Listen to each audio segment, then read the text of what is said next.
हैरत अफसोस इस बात का है कि 1500 नॉन पंडित हिंदुओं का भी कत्ल हुआ मिलिटेंट्स की तरफ से, और उनके बारे में कोई आंसू नहीं बहाया जाता, उनके बारे में कोई पिक्चर नहीं बनती अपनी जेब गर्म करने के लिए। आपने दफा 370 को, आर्टिकल 370 को हटाने के बाद आपने कहा था कि हर मर्ज का इलाज हो जाएगा।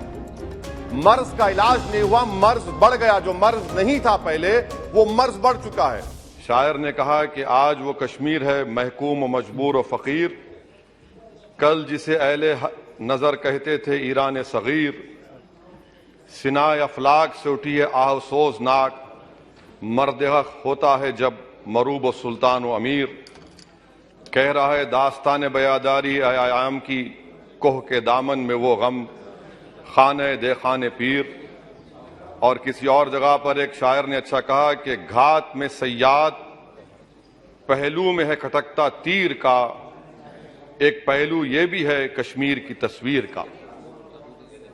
सर, मैं यहां पर ये बात साफ और वाज़ेह तौर पर कहना चाहूंगा कि एक आरटीआई के एप्लीकेशन में यह कहा गया जवाब में कि 30 साल में 1724 मिलिटेंट्स को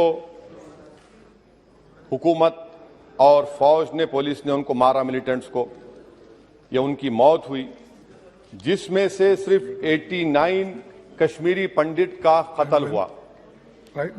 और सर 30 साल में एक ही आदमी का। एक minute. Honorable members, if the House agrees, then the time of the House may be extended up to disposal of financial business of Jammu and Kashmir. Thank you. Please continue.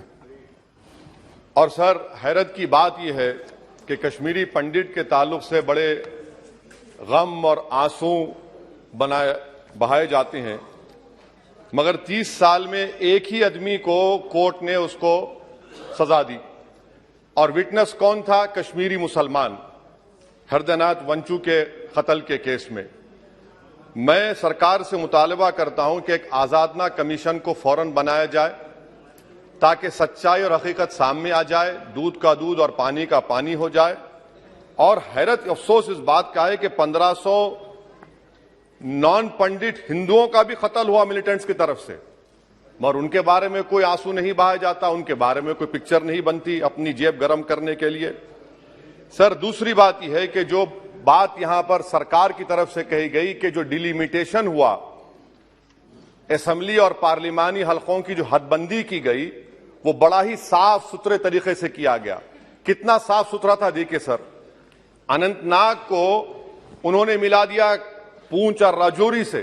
इतना साफ सुथरा था कि साउथ कश्मीर एक ऐसा इलाका है जो कंप्लीट एथनिकली कश्मीरी है, वहां से आप उसको मिला दिए पूंछ और राजौरी में। अगर दिसंबर में इंतखाबात होंगे तो मुगल रोड तो बंद होगी, तो किसी को आना है तो डोडा, उधमपुर, जम्मू, पूंछ से उसको आना पड़ेगा। कितने डिस्ट्रिक्ट क्रॉस करेंगे? यह आपका साफ सुथरा मुजाहरा है। तीसरी बात यह है कि सर, मैं मोहतरमा फाइनेंस मिनिस्टर साहिबा जब जवाब देंगे, वो उस ऐवान के जरिए पूरे मुल्क को बता दें कि आपने दफा 370 को, आर्टिकल 370 को हटाने के बाद आपने कहा था कि हर मर्ज का इलाज हो जाएगा। मर्ज का इलाज नहीं हुआ, मर्ज बढ़ गया। जो मर्ज नहीं था पहले वो मर्ज बढ़ चुका है। मैं आपके जरिए से मोहतरमा फाइनेंस मिनिस्टर साहिबा से जानना चाहूंगा कि इस ऐवान पर आप रख दें कि कितना एक पैसा इन्वेस्ट हुआ नहीं हुआ। एमओयू की बात मत करिए, कागजात तो बहुत निकलेंगे, मगर एमओयू नहीं बल्कि एक पैसा कितना आपने इन्वेस्ट कश्मीर में करवाया। दूसरी बात यह है सर, एक तरफ सरकार बोलती है हम प्राइवेटाइज करेंगे पूरे मुल्क में, एलआईसी और सब चीज, मगर यहां पर हॉर्टिकल्चर को पब्लिक सेक्टर अंडरटेकिंग बना दिया गया। जो कश्मीरी अपना सेब बेचता था, आप उसको कह रहे हैं नहीं अब हम पीएसयू बना दिए। यह आपका साफ सुथरा और आपकी राह दिखाता है।